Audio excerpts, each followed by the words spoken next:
அத்தியாயம் 21. மகா கருத்தரித்த செய்தி ஏற்படுத்திய சந்தோஷ உணர்வை தொடர்ந்தாற் போல நிறைய நல்ல விஷயங்கள் நடந்தன. எங்கள் மசாலா மற்றும் இதர உணவுகளின் ஒட்டுமொத்த வியாபார படம் தமிழ் சேனல்களில் ஒளிபரப்பப்பட்டு சில நாட்களில் அது மக்களிடம் பெரிய அளவில் பேசப்பட்டது. அந்த விளம்பர படத்தின் பிரதான நோக்கம் நாங்கள் உற்பத்தி செய்யும் உணவுப் பொருட்களின் தரத்தை காட்டுவதுதான். நான் நினைத்தது போலவே அந்த விளம்பரம் பிரபலமானதோடு எங்கள் பொருட்களின் விற்பனையும் அடுத்த ஒரு மாதத்தில் 30% மேலாக அதிகரித்தது. அவற்றுடன் கையை விட்டு போன மலேசியா டீல் மீண்டும் எங்களை தேடி வந்திருந்தது. விஷயத்தை கேட்டதும் அப்பா உற்சாகமானார். என்னை கட்டி அணைத்து வாழ்த்தியதோடு, இதை பெருசாக செலிப்ரேட் பண்ணணும் அறிவு என்றதும் நான் அவரை முறைக்க, சரி சரி அன்பு என்றார். நான் அதன் பின், எதுக்குப்பா செலிப்ரேஷன், அதெல்லாம் வேண்டாம் என்றேன். எல்லாரையும் கூப்பிட்டு கண்டிப்பாக பண்ணியே ஆகணும். நீ பொறுப்பேற்றுக்கிட்ட பிறகு இப்படி ஒரு கெட் டுகெதர் நம்ம வைக்கவே இல்லை. ஸோ கண்டிப்பாக நம்ம மற்ற பிரான்ச் மேனேஜர்ஸ் எல்லாத்தையும் கூப்பிட்டு ஜேஜே பேலஸில் ஒரு பார்ட்டி மாதிரி அரேஞ்ச் பண்ணிடலாம் என்றார். நான் யோசனையாக அவரை பார்க்க, வைக்கலாம் அன்பு, நீயும் எல்லாரையும் நேரில் மீட் பண்ண மாதிரி இருக்கும், அவங்களுக்கும் உன்னை இன்ட்ரோ கொடுத்த மாதிரி இருக்கும் என்று சொல்ல நான் அதன் பின் மறுக்கவில்லை. அடுத்த வாரத்திலேயே அதற்கான ஏற்பாடுகள் எல்லாம் தடபுடலாக செய்யப்பட்டன. சந்துரு அத்தனைக்கும் பொறுப்பேற்று செய்து முடித்தான். அப்பா சொன்னது போல அந்த சந்திப்பின் முதல் கட்ட கொண்டாட்டமாக சென்னை கிளையின் ஊழியர்களுடன் ஒரு விழா ஏற்பட செய்யப்பட்டது. அப்பா சொன்னது போல அது எனக்கும் மற்ற கிளையின் தலைமை பொறுப்பாளர்களுக்கும் இடையான அறிமுகப்படலமாகவும் அமைந்தது. காலையில் நடந்த விழாவில் அப்பாவுடன் மதியும் மகாவும் இணைந்து கலந்து கொண்டனர். அன்று ஊழியர்களுக்கு மதிய உணவும் ஏற்பாடு செய்யப்பட்டதில் அனைத்துமே மகிழ்ச்சியாக, அதே நேரம் எதிர்பார்த்ததை விட சிறப்பாகவும் முடிந்திருந்தது. அதே சமயம் அன்றைய இரவு ஜேஜே பேலஸில் முக்கியமான பெரும் வியாபார புள்ளிகளுடன் பெரு விருந்து ஆடம்பரமான வகையில் ஏற்பாடு செய்யப்பட்டிருந்தது. அந்த விருந்தில் நானும் அப்பாவும் மட்டும் கலந்து கொண்டோம். அங்கு வந்திருந்த அனைவருடனும் அப்பா என்னை பெருமையுடன் அறிமுகம் செய்து வைத்தார். பார்ட்டி தொடங்கி எல்லாரும் மது அருந்தினார்கள். நான் முடிந்தவரை என்னை கட்டுப்படுத்தி கொள்ள முயன்றேன். மது அருந்தும் கூட்டத்தை விட்டு தவிர்த்து விலகி வந்த போதிலும் சபலம் யாரை விட்டது? ஏற்கனவே எனக்கு மது பழக்கம் வேறு உண்டு. ஆனால் அன்புவாக வேடம் தரித்த பின் அந்த பழக்கத்தை முற்றிலும் நிறுத்தி வைத்திருந்தேன். இன்றைய இந்த சூழ்நிலை என்னுடைய மன உறுதியை அசைத்து பார்க்க, கமான் அன்பு என்று அவர்கள் மது கோப்பையை நீட்டிய போது என்னால் மறுக்க முடியவில்லை. சில கோப்பைகளை உள்ளே தள்ளிய பிறகுதான் நான் என் நிலையை தப்புகிறேன் என்று புரிந்த போதும் அந்த போதை நிலையை நான் ரசித்தேன்.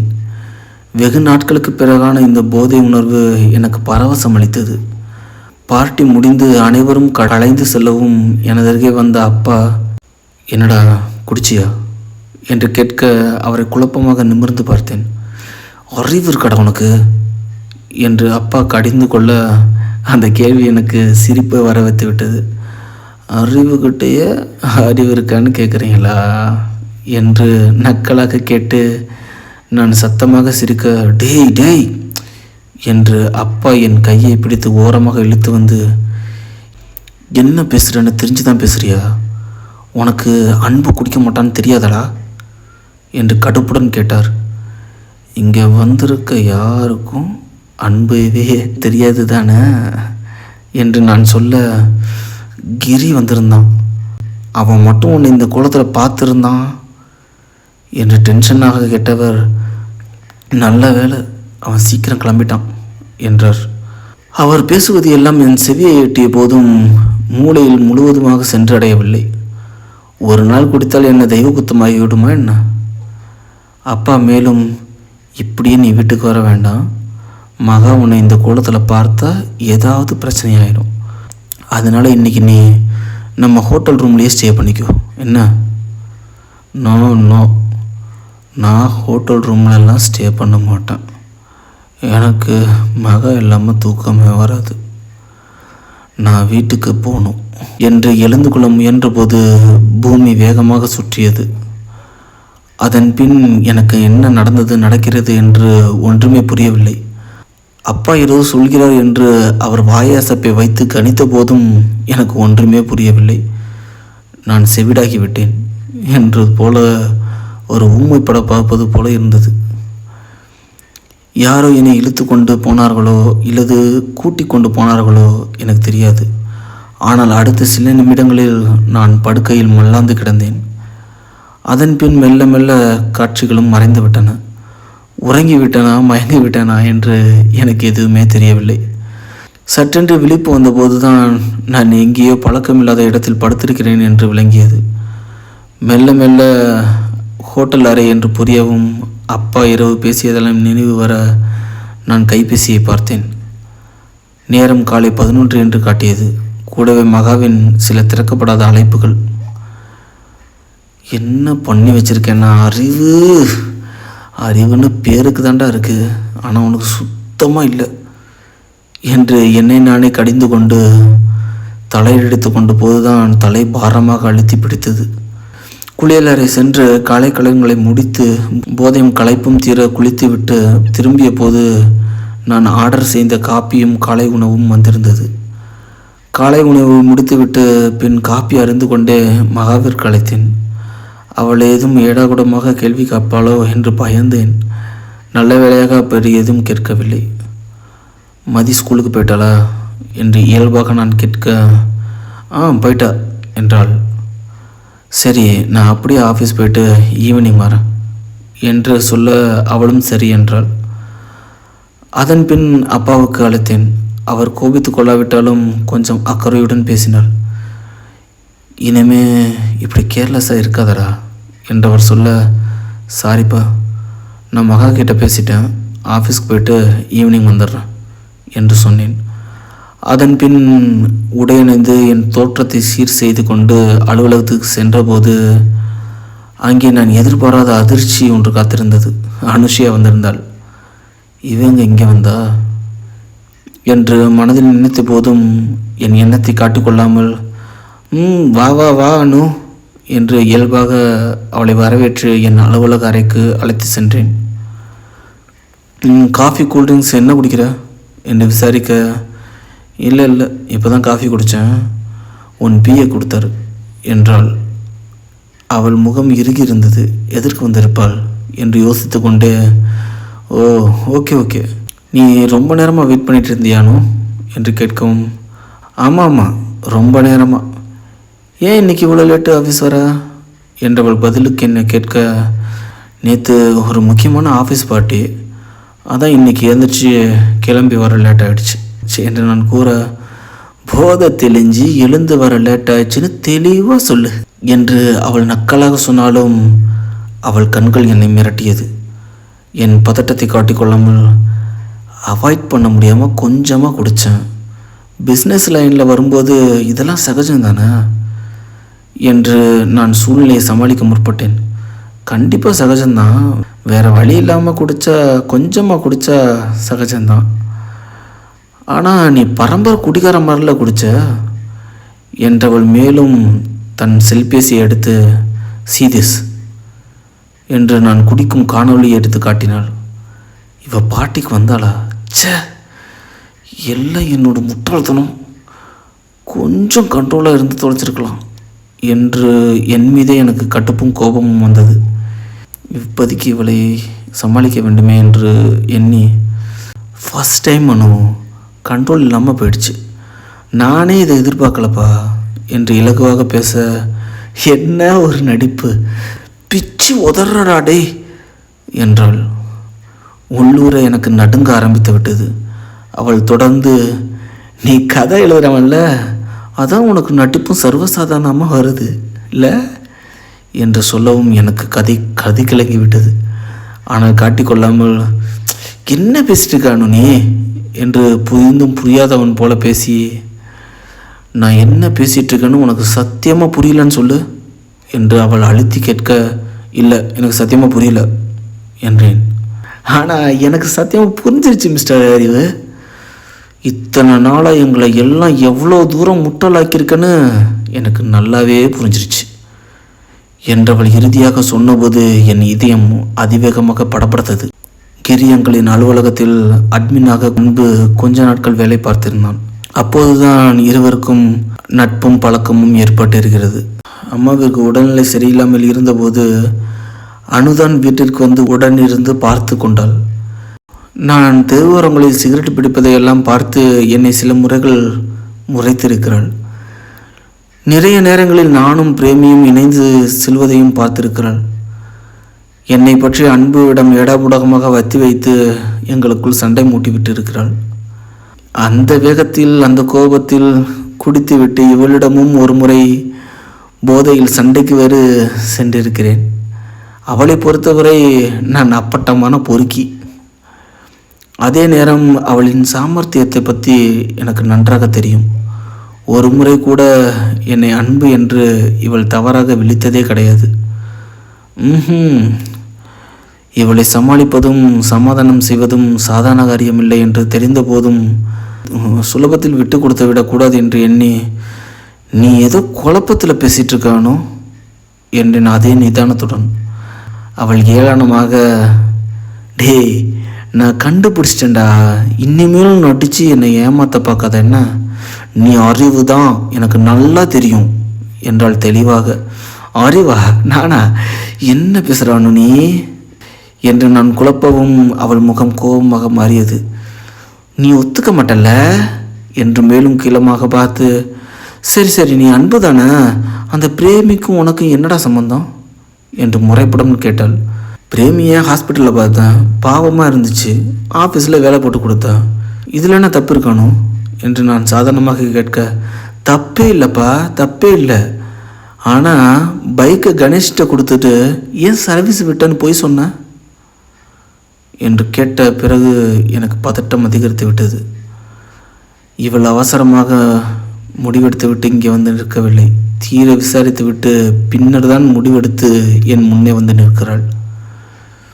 ஆனாலும் அவ்வளவு சீக்கிரம் இவளிடம் சரண்டராகிவிட விடாது.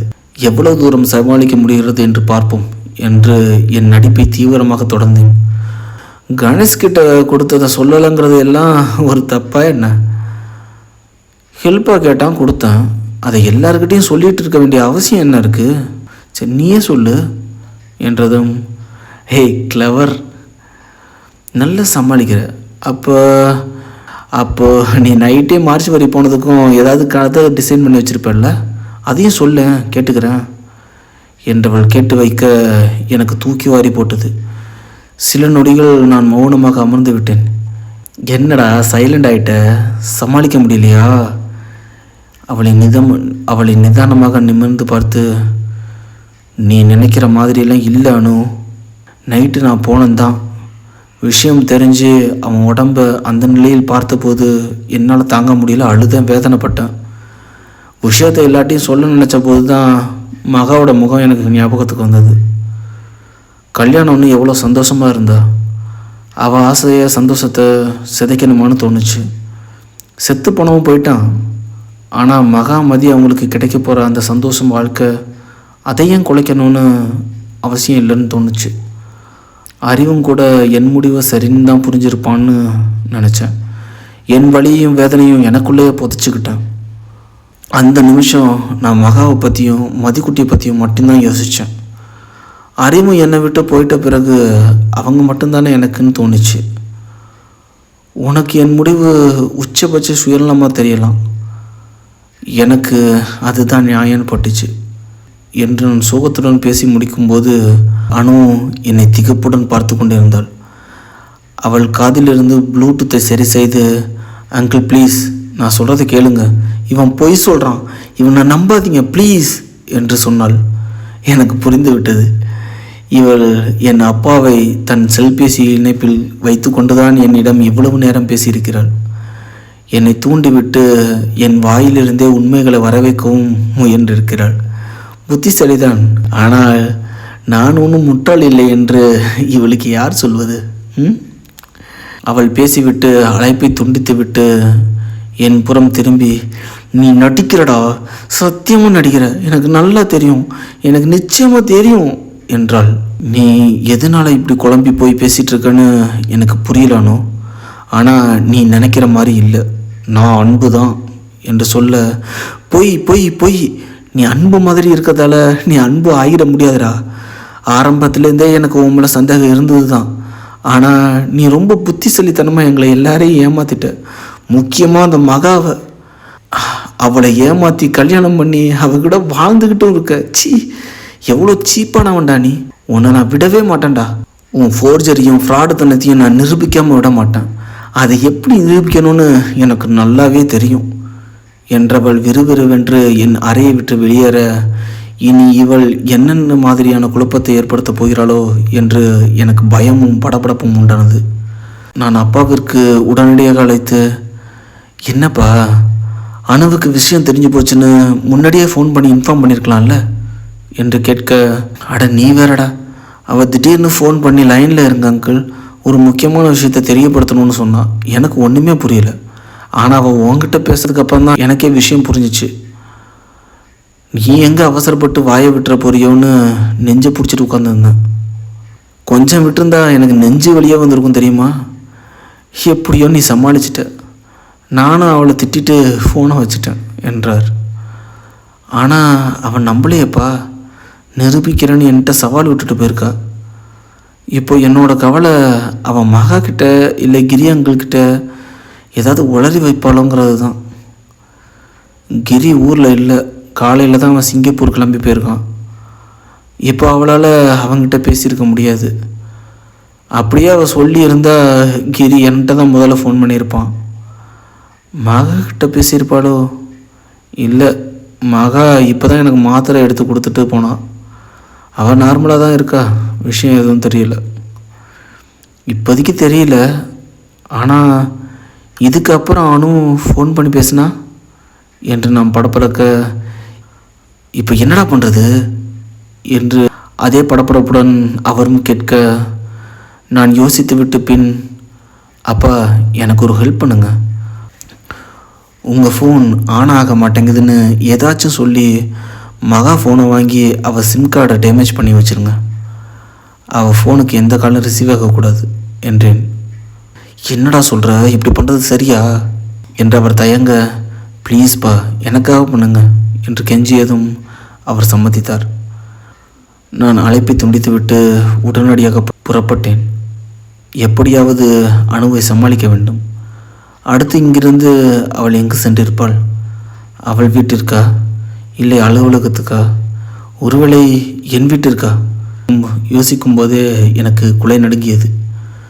மின்தூக்கியில் இறங்கி நான் காரை எடுக்க தரைத்தளம் வந்தபோது அணு கீழே தான் நின்றிருந்தாள்.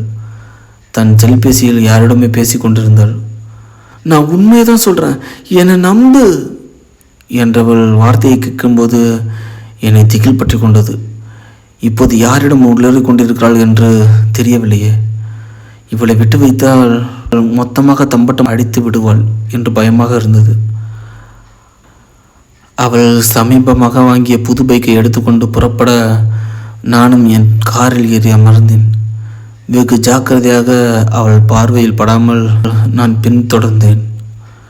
கொஞ்ச தூரம் சென்றதிலேயே அவள் என் வீட்டிற்கு தான் போகிறாள் என்று எனக்கு தெரிந்துவிட்டது. இவள் நேரடியாக சென்று மகாவிடம் உண்மை சொல்லிவிட்டார். என்னுடைய வாழ்க்கை சந்தோஷம் எல்லாம் நிர்மூலமாகிவிடும். எனக்குள் ஒரு சாத்தான் புகுந்து கொண்டது.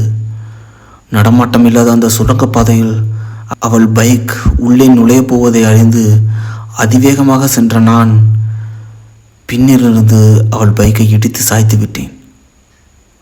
தொடரும். கதையை பற்றி உங்களோட கருத்துக்களை கமெண்ட் பண்ணிடுங்க. எங்களை ஊக்கப்படுத்துறதுக்கு லைக் பண்ணிடுங்க, ஷேர் பண்ணிடுங்க, மறக்காமல் சப்ஸ்கிரைப் பண்ணிடுங்க. அப்போ தான் மோனசா ஆடியோ நாவல்ஸ் அடுத்தடுத்து போடுற அப்டேட்ஸ் உங்களுக்கு நோட்டிஃபிகேஷனில் வரும். நான் உங்கள் ஸ்டோரி டெல்லர் ராஜசேகரன்.